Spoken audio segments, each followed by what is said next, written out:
but it is the government in power, and they should do the right thing. What are the right things? We take only one example.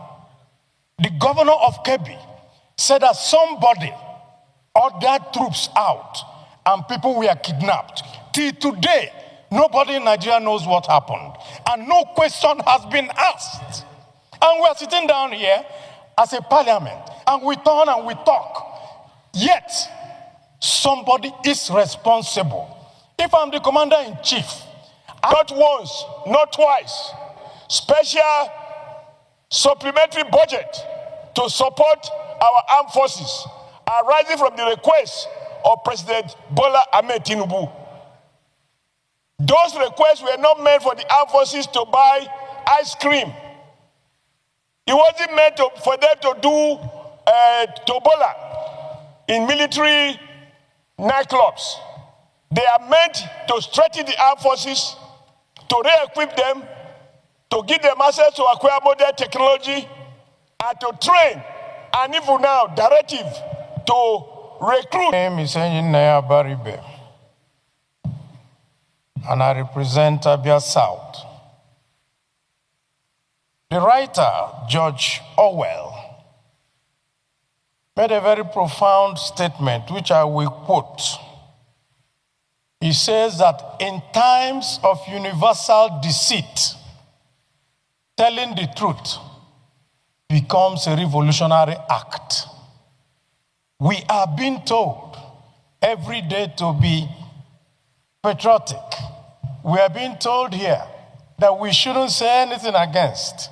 We are being told that, oh, you shouldn't talk about the past.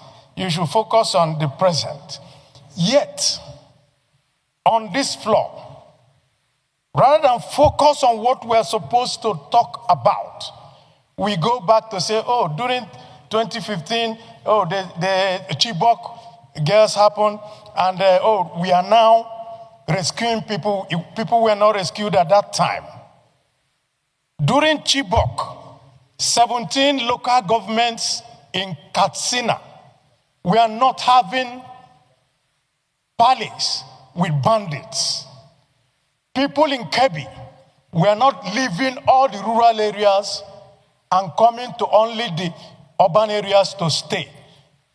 People in Niger were not being kidnapped. So why do we need to? At any time we need to talk about the present issues of today. We go back to start to look for excuse for our failures of today.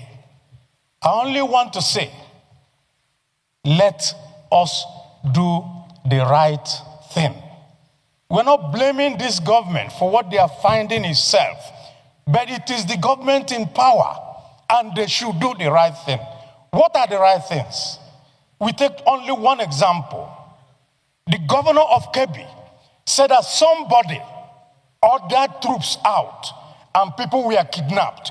Till today, nobody in Nigeria knows what happened, and no question has been asked.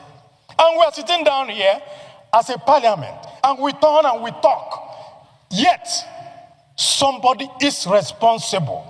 If I'm the commander-in-chief, I will call the army commander in that place and the head of the army and say, if you don't get me the head of this person, who withdrew the troops to put all these children in jeopardy? Then you make an example of him. That is how a country is run. A country is not run on pacification. A country is run on confronting issues. I rest my case. Because when you invited Senator Abaribe to speak, you went on to reinforce the sentiments expressed by Senator Abaribe. Abaribe is not of APC. And so any attempt by anyone to distract us from what is obviously a national issue is a disservice to our collective desire to stand firm together and find a solution to what is clearly a national problem that has been there for over 20 years. Mr. President, I am not ashamed to affirm that President Bola Ahmed Tinubu is doing his best. Correct. He's doing his best.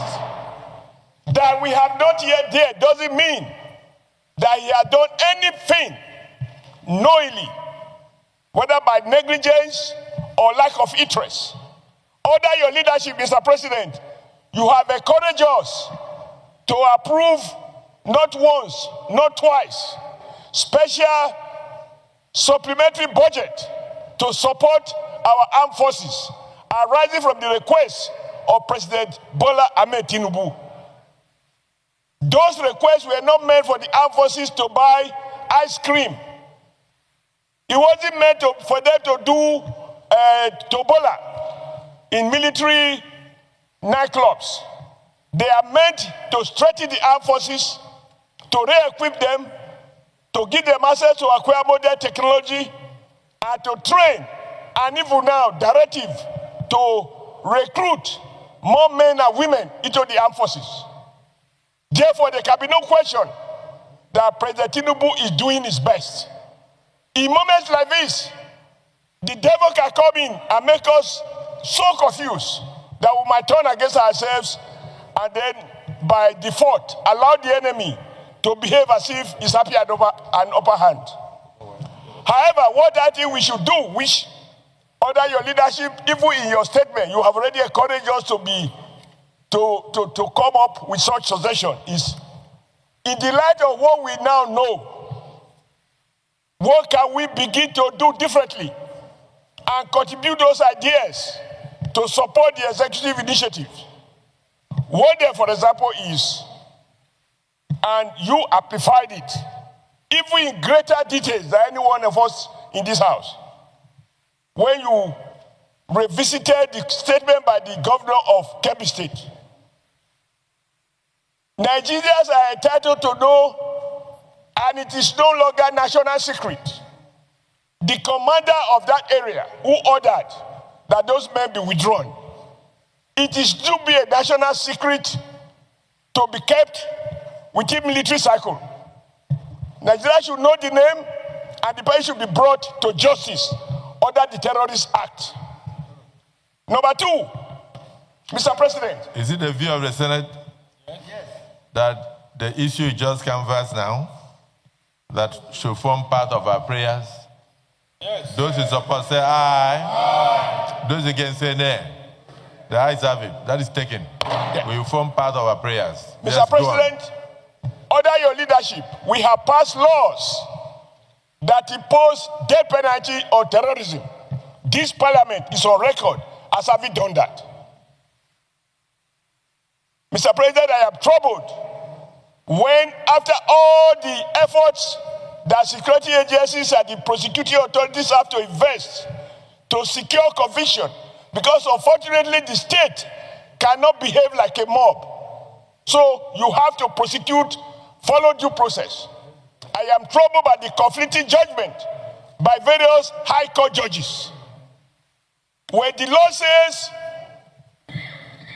act of terrorism, if convicted, shall attract death penalty.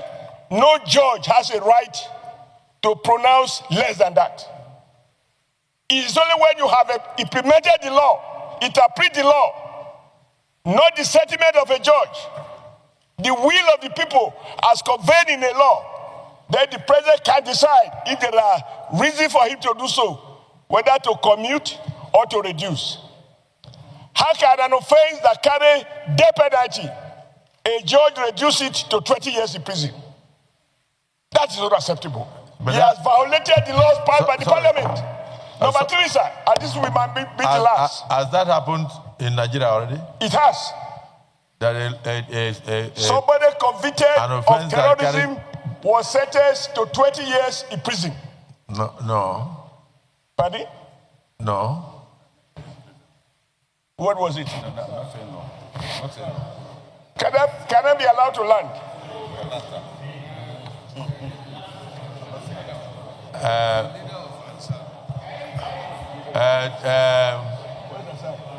The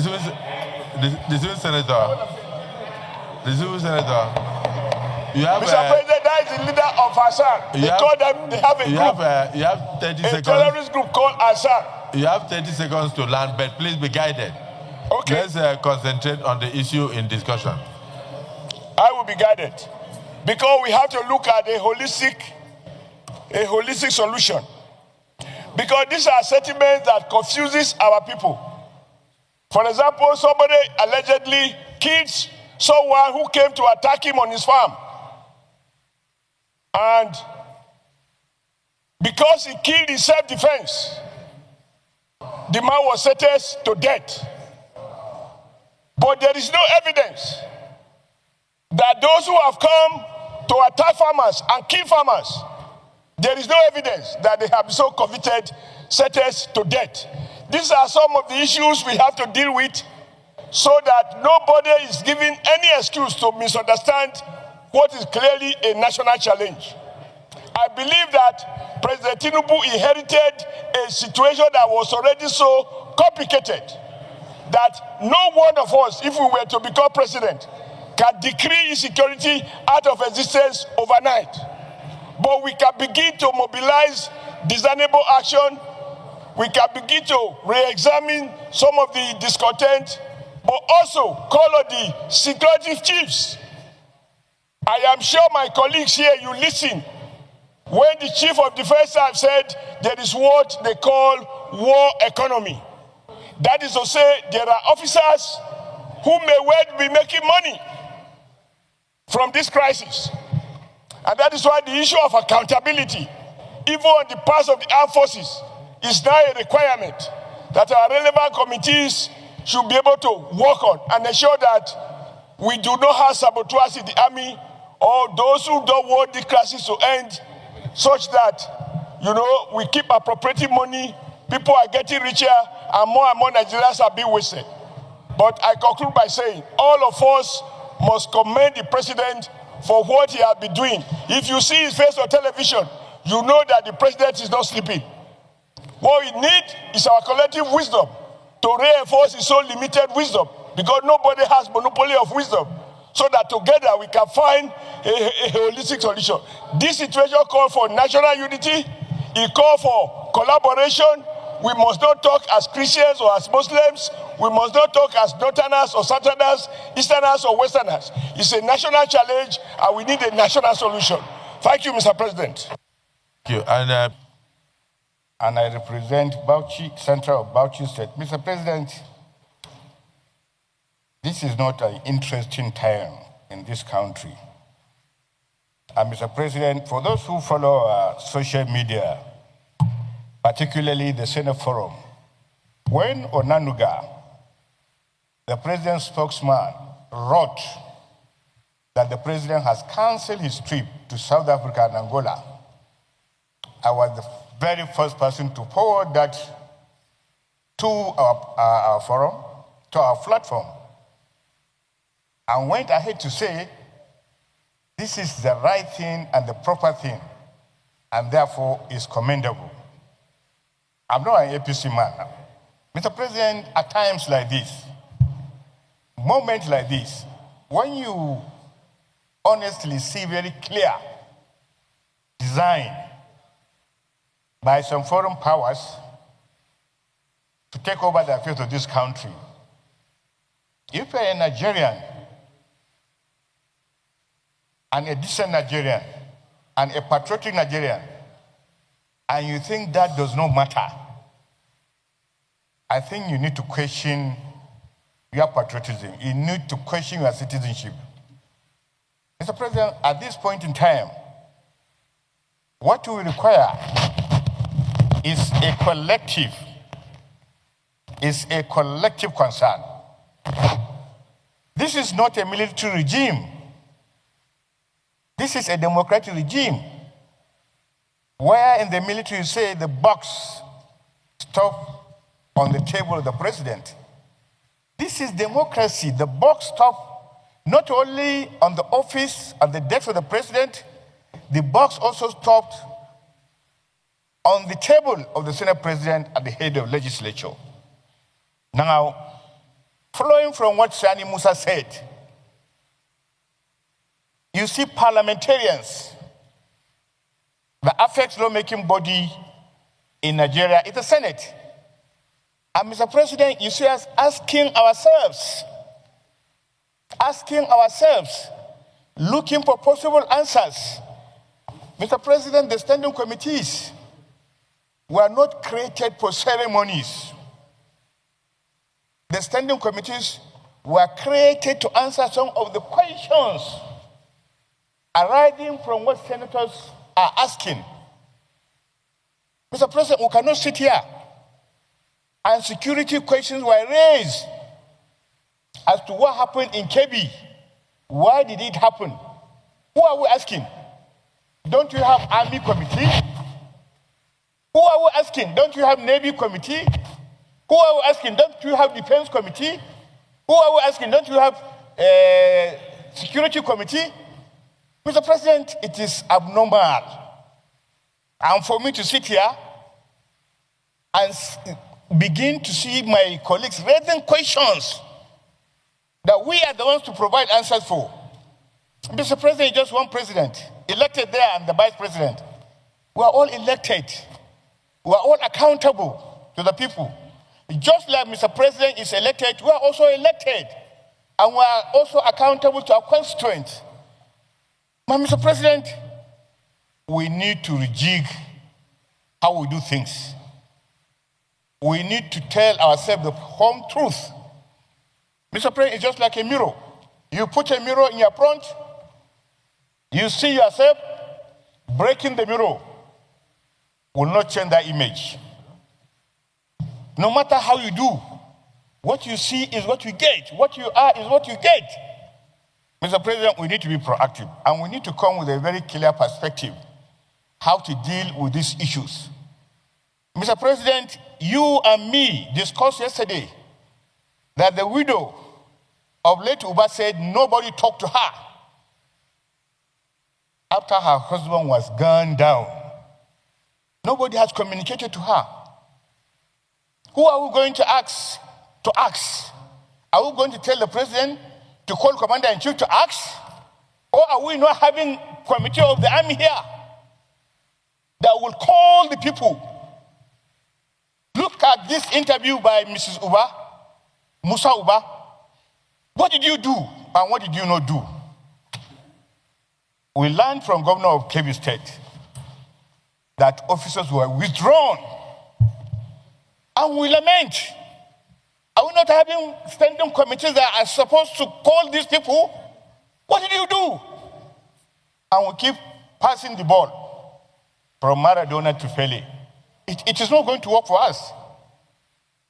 Mr. President, just yesterday, 5 police officers, 3 of whom I know personally, were called broadly murdered in my constituency. What was the fault? They went to separate a fight between bandits and farmers. And these gentlemen were called brutally murdered. Mr. President,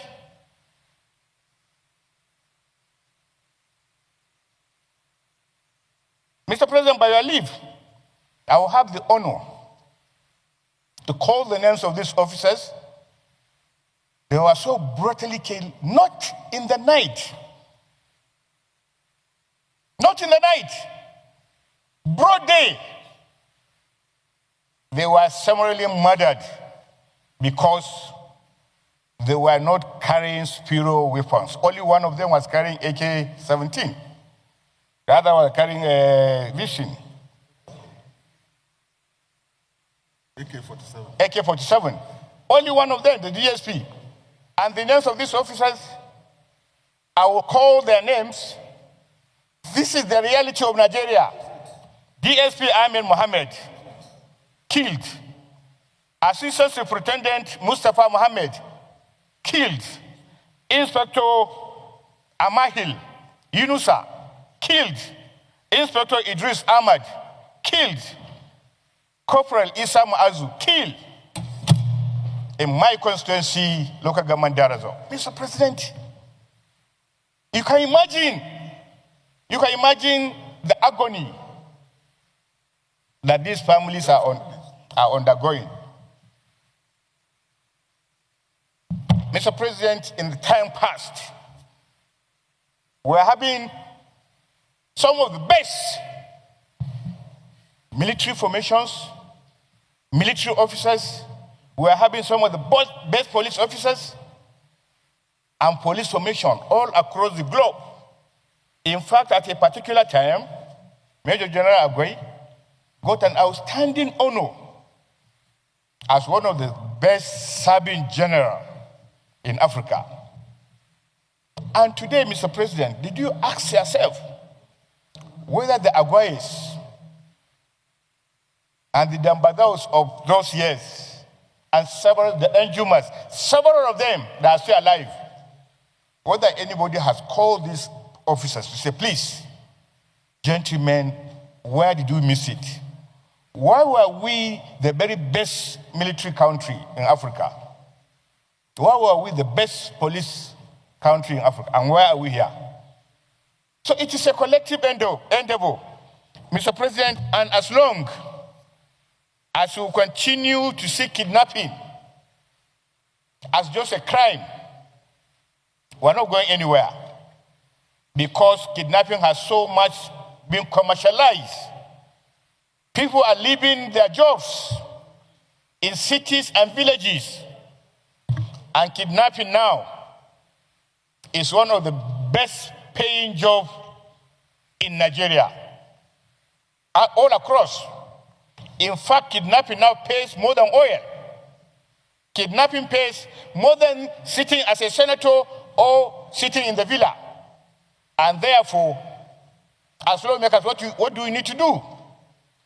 We now look at kidnapping and say we must amend our laws to say kidnapping is a terrorist act and must therefore be treated as such and must therefore carry the death penalty.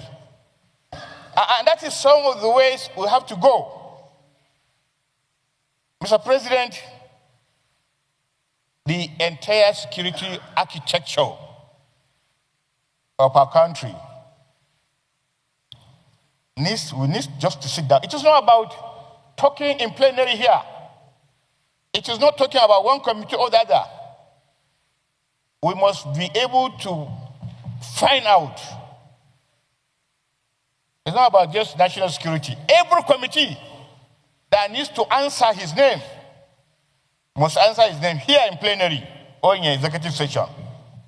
And therefore, going forward, most of the questions arising from our colleagues is not to the president, it's to ourselves. And therefore, the Senate Leader Office, with the understanding of the SP, must find a way in a situation like this, before we even peruse to the matter in details, we need to raise the chairman of committees to give us a synopsis of what they do, how they do it, and then following from that, then we can give our opinion, our recommendation, the way forward, the way this. But if every day we come here and we do some of these things that we only do it probably to appease our constituents, but the matter is not solved. Appeasing our constituency is just secondary. Getting peace is primary. People want to turn our country upside down, and we are looking at it as a joke, day in, day out. A parliamentarian in Congress will make a whole contingent of federal government go there. Member of Congress, that is an equal of number of house. One person. Member of a subcommittee. Did you elect Trump? Did you elect him? The answer is no. As they are doing, we must also do. We are here because people elected us. And we are not answerable to any member of Congress, and we should not. But we can partner. We can partner. If they want to hear from us, they should hear from us. If we want to hear from them, we can hear from them. I've been to the Congress 3 times. I've been to UK Parliament 3 times. All on equal pedestal. Therefore, we must know our honor, our dignity. People will think that we'll have no standing. We have standing. We are the largest country in Africa and the biggest black nation on the face of this, and therefore, leadership must be provided. Let's just look inwards. Let's put our acts together, and then we dare any outside power. But we have to put our acts together.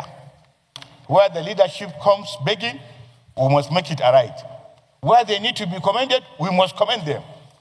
The Nigerian people we must inspire them to believe what we are saying. Every day we talk like this, we talk like this. You go to the media, you go to the press, it's all talk. And that is true. But we need to change these things. Mr. President, I pray that in one of the prayers, we'll give a 1-minute silence on behalf of these murdered police officers. I so submit. Senator Dube. Prince Iraqi Dixon, Bayelsa West, and I rise to make a brief contribution to this discussion on a very serious issue. Yesterday, you will recall, Mr. President, that out of concern, I raised this issue with you, and you said this motion was being considered. So I'm happy that the deputy leader has brought this. But let me observe, just as the way Senator Abaribe also touched on that briefly. Please, this is one of the most trying periods that our country is facing. Even in battle times, in war times, it's not easy to lose a brigadier general. It's not easy to lose a brigadier general. Even in battle times, it's not easy to see this mass of communities being displaced, harassed, taken hostage, and people killed in several parts of our country. Our democracy, right before our eyes, is being rubbished. Our country, right before our eyes, is losing prestige and respect, and is endangered by the day. So this is a very serious motion. And I want to briefly object to the way and manner some of the comments from the other side have been on this very serious issue. This is the Senate of the Federal Republic. Sorry, no, please. I'm coming. Let me make my views, please. You learn, but which other side? There's only No. There's only one side. The mover of the motion. I'm coming. Before I say, please. The mover of the motion talked about. This was Senator Dixon.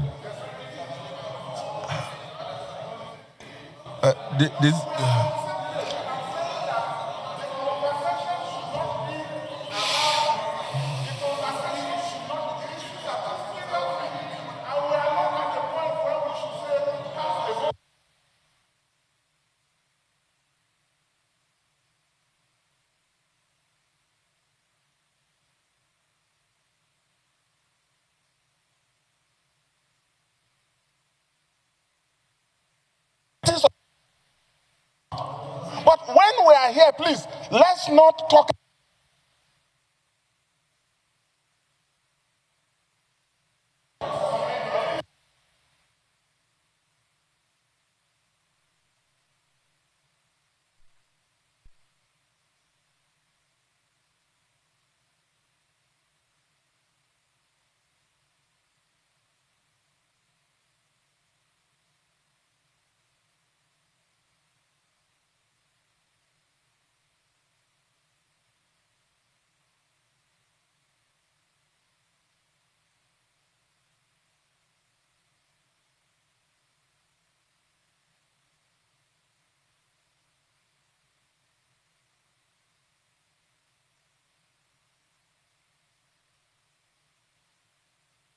All the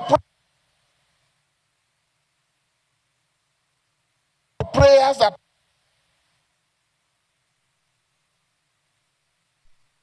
You have not noticed that your microphone is off. The reason is that your time is up. Well, you are the deciding officer of if on this very serious national issue. Can I guide you? Can I guide you? If you want to conclude your speech, be guided from the chair. The reality is that this affects all of us. So there's nothing like this side or that side. Immediately no. Well, the person watching you outside will think that the Senate is in two divisions. On the issue of insecurity that we are discussing, we are one side. The entire Senate is one. So there's nobody here that will come and say that this side is treating the issue with levity, this side. And if you say we should not commend the president, it simply means you should tell the president to sleep. When a man has canceled his international trips and stayed back to face the issue, what you are seeing is an attack on Nigeria by our enemies. And it's even as I'm speaking with you now, I understand that yesterday, in the same community or so, that they went there and then abducted a pregnant woman with the 11 others yesterday night. You don't know when it will come to your village. So there's nothing like this side and that side. We are all Nigerians and we are all concerned with what is going on. So I would prefer that we concentrate on solutions. And what we are saying is that we must rise to the occasion. This country cannot bow to despair. Neither can we bow to fear. People are perpetrating this. They are human beings. Senator Garba, maybe you may wish to highlight what you saw on the video you showed me today. Please stand up and do that. I actually commend my colleagues for showing deep concern and extensively discussing this very, very important motion. Section 14.2 of the Constitution is very clear. The purpose of government is security and welfare of its citizens. This problem of insecurity has bedeviled this country for a very long time. This chamber, that is the Senate, should not be lamenting. As you said, should be looking for solution and making appropriate recommendation. Fortunately, this president is responsible in terms of the issues of insecurity as exhibited by canceling his trip to G20 in order to attend to this very serious problem. I want to really add on what the former Senate President said, Senator Ahmed Lawan, on the way forward.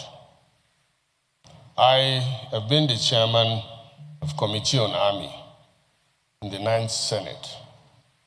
And during his leadership, we had, I think, 4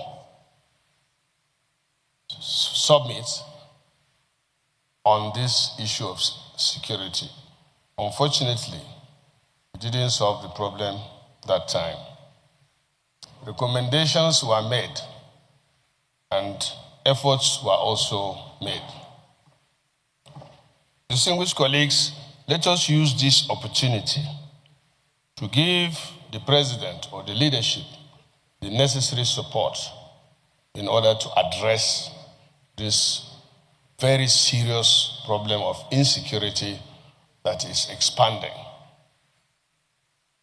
to a level where government will sit down and negotiate with criminals or bandits or terrorists.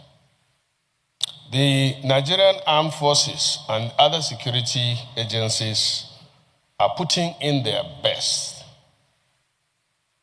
So, I'm really not comfortable with blaming them. Nigerian Army, for example, is operating in almost 32 states as it is now. They are overstretched. They don't have the number whole of the Nigerian army up to now are not up to 300,000. I'm the one. 177. Okay, it is the police that.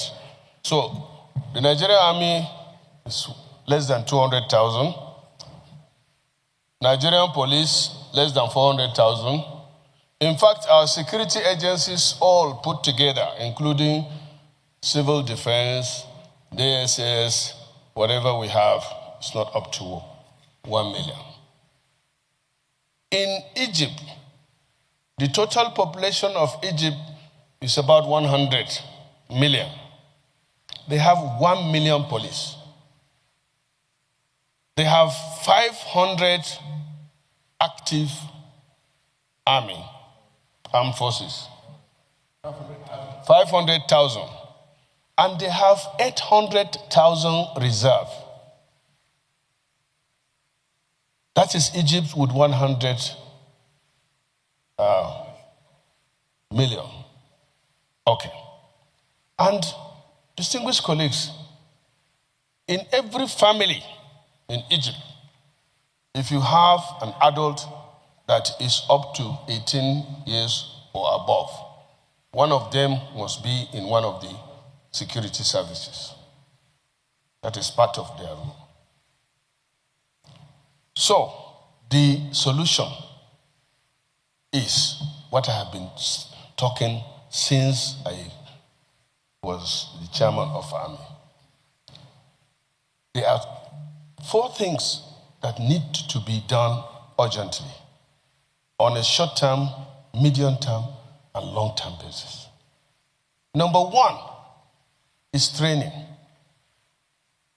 Our armed forces and other security agencies are not well trained for the challenges that we are facing now. The Nigerian army is trained to fight an enemy that is identifiable. But this time around, they are fighting an unknown enemy. That's why you hear they say unknown gunmen, because the gunman is not known. We have to train them adequately. Secondly, and this is also very, very important, is equipment for the armed forces.